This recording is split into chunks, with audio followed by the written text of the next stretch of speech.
you know what I did, God, no, it's not what I'm being accused of. You know, life isn't fair. It's not meant to be fair. We teach our kids, you know, if you work really hard and you go to school and, you know, everything's going to be all right. You're going to be great. Well, that's not how it works. It was tough. You know, it's something that you don't want any family to have to go through. I think he was, you know, a little bit insecure, you know, a little bit ashamed. I took all my faith, I just put it in God. I knew he knew what I did. Basically, I just set out to find some way to clear my name, redeem myself. The only thing that really got me up every day was school and football, and it was being a normal kid. When I close my eyes, when I dig deep, far into my soul, I'm at peace. A peace that comes from knowing who I truly am. You know, I thought that coming here was pretty good for him to kind of, you know, get far away and allow himself to have some success. When you come here, I mean, they take you in automatically, and that's one thing that I love about Hawaii is they press the character. They really judge you on your character and who you are. And we have some real strong, almost spiritual kind of feelings on this team. And I think, you know, he needed that in his life, and obviously, you know, gravitated to it immediately. It just seems like if you come from a good place and you're, you know, good-hearted, that they'll take you in and they'll make you feel at home, and they really show you what, you know, family is, and life's real for them. You know, it's not a fairy tale. He'll always have a relationship with the people in the state of Hawaii. He's been very fortunate, as we as family have.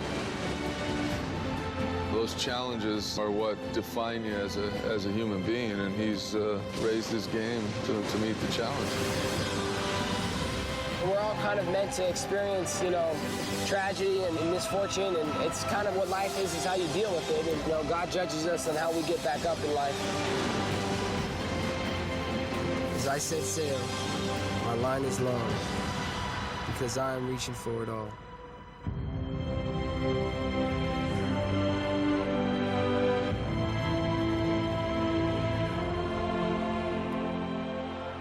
Colt Brennan just completed terms of his probation for first-degree trespassing and also second-degree burglary. He also just completed his degree, walking through a few weeks ago. Obviously, he is a mature young man. That's what June Jones said. He's a leader. He's going to have to be, because this is the biggest stage the Warriors have ever played. I mean, look around. Look what's going on tonight. Yeah. I mean, you know, what do you tell them if you're the coach? Well, the one thing about it, they're not going to be in awe of this crowd. They're not going to be in awe of Georgia. You know, even though they have the underdog mentality, they're not going to be intimidated. If they come up short, it won't be because of lack of confidence. Hawaii. This is a big stage for them. They're excited. Tough kids, good football team. Georgia's they play in these games 6-7 times a year. No big deal for them. I think it's harder for them to get up than it is Hawaii. Well, the key for Hawaii, just be nice and relaxed. Kind of like their 4 wide receivers. CJ Hawthorne, number 2, Lil Deuce. Meet Mr. Head and Shortage. Devon Best, number 7. I was the first one to come up with the dreadlock look. Jay Reeves, Ocho Cuatro. I'm Master Yoda. He's my disciple. Ryan Grice Mullins, Mr. 01. I was the one that the ladies noticed. And where the dreadheads? I wash mine every day. I don't wash mine for nobody. It's not about the dreads, it's all about the hand. They're a fun group. So the Whiteouts provide the entertainment. Meanwhile, some of the other players bring the history to Hawaii with a ritual dance. The ha'a. It's not the haka, it's the ha'a. And you know what? They just did it on the field a few minutes ago.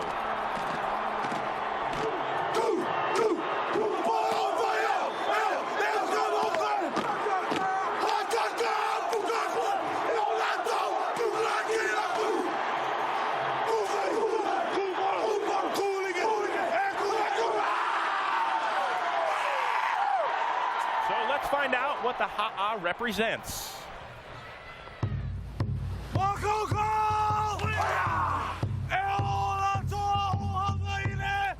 The words of the ha'a, it signifies our unity of our team and our people.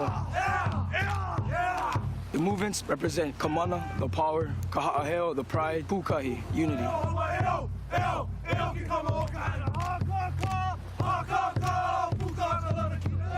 We're telling the other opponent we're going to go into battle and we're going to protect what is ours, our land, our aina. By the the way, Fran Tarkenton has promised if Hawaii pulls off the upset, you're going to do the dance, right? The Tonight, right here. Right here. 50-yard line. You're doing it too, Jimmy. No, not me. Hey, guys, you want a tradition from the University of Georgia? How about this sweet little guy? We're going to show you what keeps Uga the Sixth busy away from the field.